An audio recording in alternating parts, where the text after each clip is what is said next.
Parents et heureux, un site qui offre de multiples ressources aux futurs parents et parents pour vivre toutes les étapes de la maternité et de la parentalité de manière épanouissante. Bonjour, je suis Anne-Karine Grisner, psychologue spécialisée en périnatalité et parentalité. Et aujourd'hui, voici un podcast sur quels sont les véritables besoins de sommeil des bébés. Dès la naissance d'un nouveau-né, deux besoins fondamentaux vont rythmer ses journées et ses nuits. Il s'agit de la faim et du sommeil. À la maternité, la question de l'alimentation va être étroitement surveillée et beaucoup de conseils seront donnés aux parents. Si des inquiétudes persistent une fois à la maison, la sage-femme libérale ou la PMI sauront rassurer et donner des informations concrètes. Mais il n'en va pas de même pour le sommeil.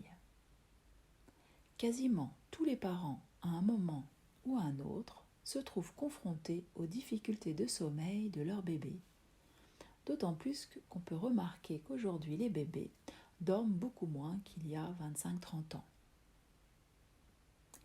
Et les parents s'inquiètent souvent aussi quand leur bébé a des pleurs excessifs. Certains d'entre eux ne sont d'ailleurs pas satisfaits des conseils donnés par les professionnels. Alors, voici un podcast qui va apporter un éclairage sur le sommeil du bébé. Alors, quelle est la durée et les caractéristiques du sommeil de la naissance à 6 mois ? Pour un bébé né à terme, le temps de sommeil d'un nouveau-né qui est né à terme est entre 16 et 20 heures. Tout au long de la journée et de la nuit, on peut observer une période de 3 ou 4 cycles d'affilée. Alors, un cycle, ça fait 45-50 minutes environ. Et un cycle comporte 2 phases. Une phase de sommeil agité qui dure 20 à 30 minutes, puis une phase de sommeil calme qui dure entre 20 et 30 minutes. Puis, il y a un temps très court qu'on va appeler le micro-réveil, qui dure peut-être 2 minutes. Donc c'est toujours sur la même forme, et ces cycles se répètent la journée et la nuit. Voyons voir les caractéristiques du sommeil. Le sommeil agité d'abord. Chaque cycle débute toujours par le sommeil agité, en tout cas les premiers mois. Il se reconnaît facilement car bébé bouge. Ses bras, ses jambes, il peut s'étirer, ses yeux s'ouvrent et se ferment. Et ils ont même tendance à bouger de gauche à droite. Sa respiration peut avoir un rythme saccadé. Il a des sursauts, qu'on appelle le réflexe de Moro, qui est tout à fait normal. Ce sommeil est plutôt léger, ce qui veut dire que bébé est facilement réveillable si on le déplace ou s'il y a un bruit soudain. Le sommeil calme maintenant. Il porte bien son nom car le corps du bébé ne bouge pas et sa respiration est presque invisible. Elle est plutôt régulière. Ce sommeil est très profond. Bébé est donc plus difficile à réveiller quand il est dans cette phase. Ensuite, le micro-réveil. Durant ce laps de temps très court, bébé bouge, ouvre ses yeux, peut pleurer un petit peu. Attention, ce réveil est normal. Idéalement, n'intervenez pas tout de suite, patientez 1 ou 2 minutes, car le cycle suivant arrive.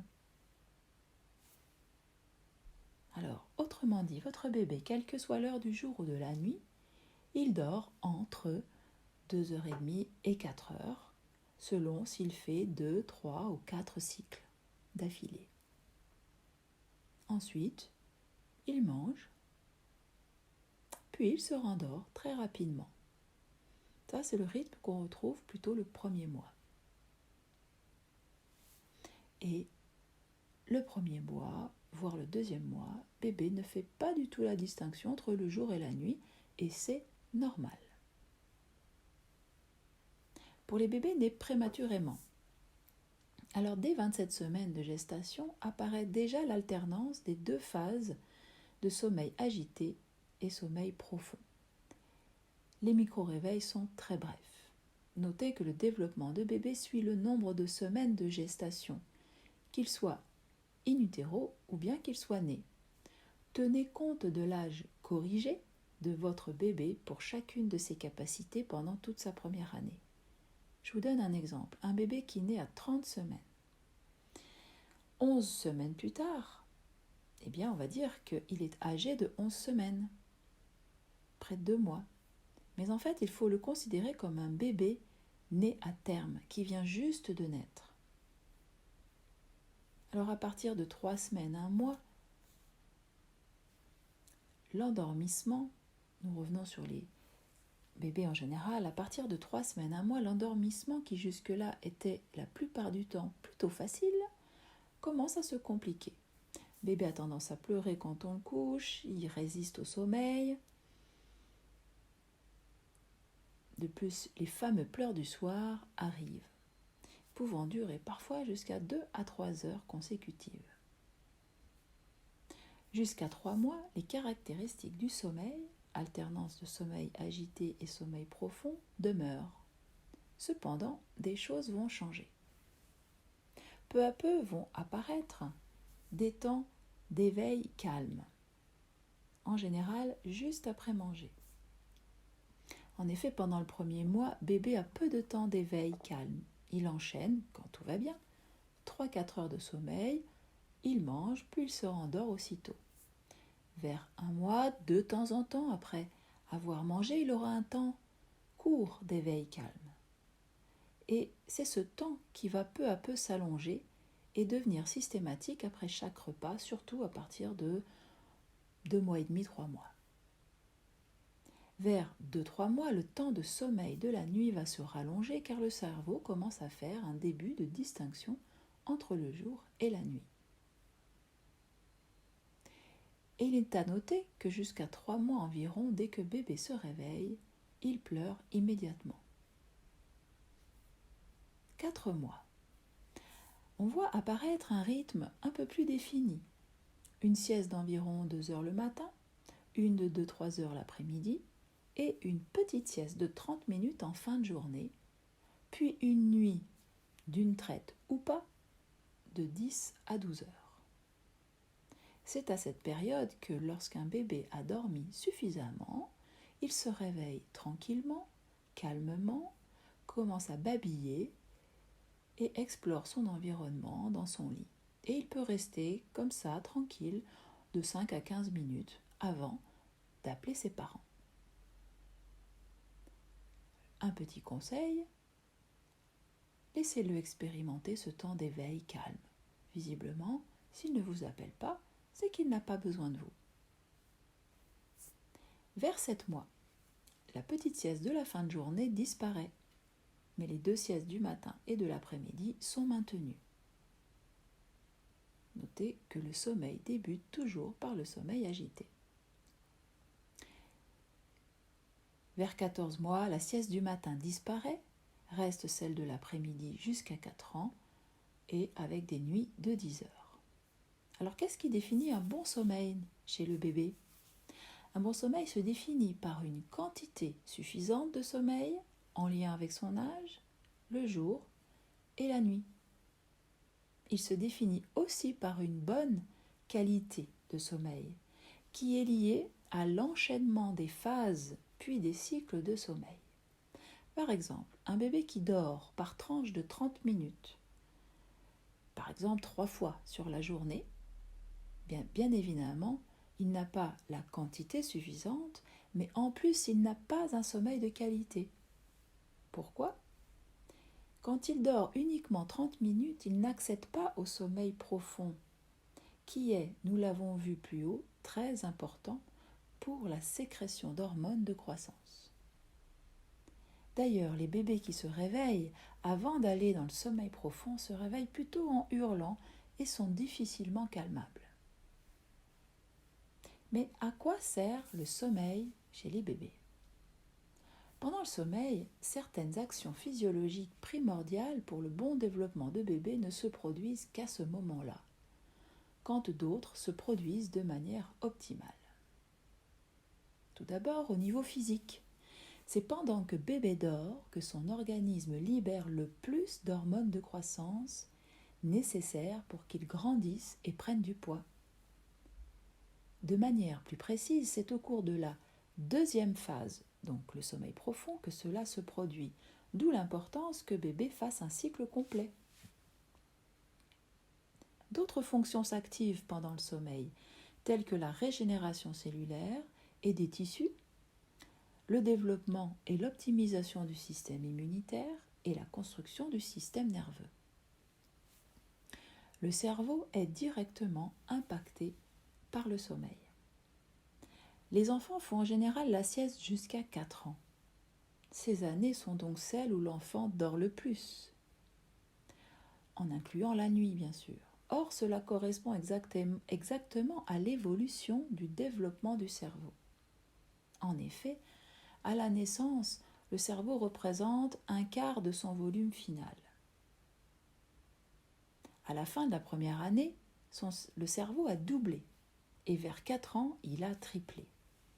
Donc, c'est parce que l'enfant dort la journée, en plus de la nuit, que son cerveau grossit. On comprendra donc que le sommeil de bébé est vraiment important pour son cerveau. Au niveau psychique, alors un bon sommeil favorise la régulation des émotions et de l'humeur. Un bébé dont le sommeil est suffisant et de bonne qualité, avec une bonne alimentation bien sûr, ne pleure quasiment pas. Au niveau cognitif, un sommeil de qualité facilite la mémorisation et l'apprentissage grâce au processus d'intégration des informations au cours du sommeil. Quels sont les signes d'un manque de sommeil chez le bébé ? Eh bien, il a le tour des yeux plutôt rouge, son corps est tendu, il agite ses bras et ses jambes et il a tendance à pleurer. Alors, quels sont les risques du manque de sommeil chez les bébés ? Alors, tout d'abord, pour bébé. La première conséquence visible du manque de sommeil pour le bébé est la présence de beaucoup de pleurs. Je dis souvent qu'un bébé crie aussi fort quand il a faim que lorsqu'il a sommeil. Un bébé qui a une dette de sommeil a tendance à développer très rapidement des tensions dans son corps, afin de supporter ce manque de sommeil. Rapidement, on peut observer une très grande tonicité dans son corps. Il se tient droit très très tôt. Et au lieu d'avoir un corps détendu qui s'arrondit lorsqu'il est porté dans les bras, on a plutôt un corps raide. Ces tensions se logent également au niveau du ventre, créant ainsi des douleurs abdominales, qu'on appelle d'ailleurs les fameuses coliques du nourrisson. En fait, ce sont la plupart du temps des douleurs liées à un manque de sommeil. À la longue, cette tonicité va se manifester par une agitation motrice qui peut devenir constante et une difficulté à se détendre.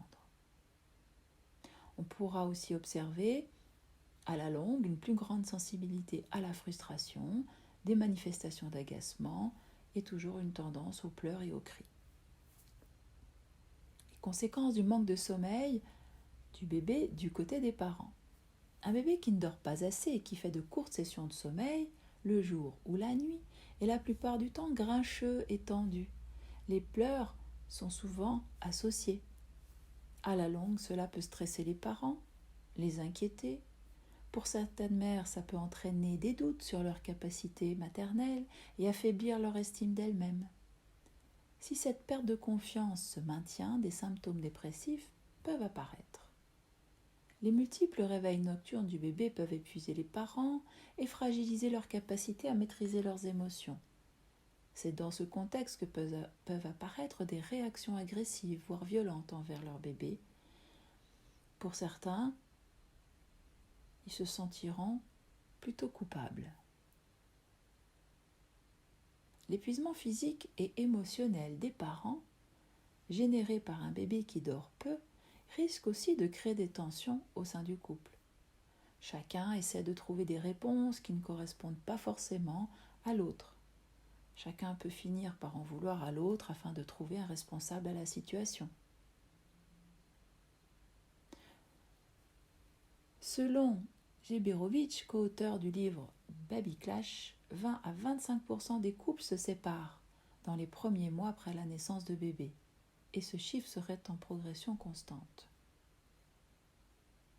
Alors à partir de quand bébé manque-t-il de sommeil? Alors en journée. Alors référez-vous au début de ce podcast. Un bébé qui n'arrive pas à dormir 45-50 minutes d'affilée manque à chaque fois le cycle de sommeil profond. Son sommeil est à ce moment-là trop court et de mauvaise qualité. Selon son âge, il doit faire plusieurs cycles de 45-50 minutes sur les 12 heures de journée. Par contre, ce n'est pas gênant s'il ne les enchaîne pas directement. C'est pas grave s'il fait un cycle, puis un temps d'éveil d'une heure par exemple, un autre cycle de 50 minutes, puis une heure d'éveil. C'est sûr que ça serait beaucoup plus facile pour les parents qui l'enchaînent 3 cycles d'affilée, 3-4. Mais certains bébés, en tout cas dans un premier temps, peuvent les faire de manière séparée. Beaucoup de bébés ne dorment pas entre 18h et 22h. Or, en réalité, la nuit des bébés démarre à 18h et ils ont besoin de dormir durant ce créneau, même si c'est compliqué. Alors, pendant la nuit, le sommeil est souvent de meilleure qualité, même s'il y a quelques réveils pour manger. Ils se rendorment relativement vite. Il y a beaucoup moins de risques de dette de sommeil la nuit que la journée. Sauf si un bébé a un souci physiologique. Alors que faire si je n'arrive pas à faire mieux et plus dormir mon bébé? Alors bien sûr, la description du sommeil qui a été faite dans ce podcast est idéale. Il peut y avoir des légères variantes d'un bébé à l'autre. Cependant, il est important de garder ces indications en tête, car il s'agit d'un besoin de base essentiel pour le bébé. Même s'il peut tenir en dormant 2 fois 30 minutes dans la journée, il n'est pas judicieux de maintenir ce rythme. De même que l'on ne se permettrait pas de faire sauter un repas à son bébé dans la journée. Eh bien, pour le sommeil, c'est la même chose. Permettre à son bébé de dormir un temps de sommeil suffisant et lui proposer un sommeil de qualité n'est pas chose facile. Des informations concrètes sont nécessaires ainsi qu'un accompagnement. C'est pour cette raison que j'ai créé un programme spécialement dédié au sommeil des bébés de la naissance à 4 mois afin de savoir dès le début comment fonctionne le sommeil, pour apprendre à décoder les signes de fatigue et les différentes mimiques de votre bébé et d'éviter ainsi les nombreuses erreurs qui perturbent leur sommeil.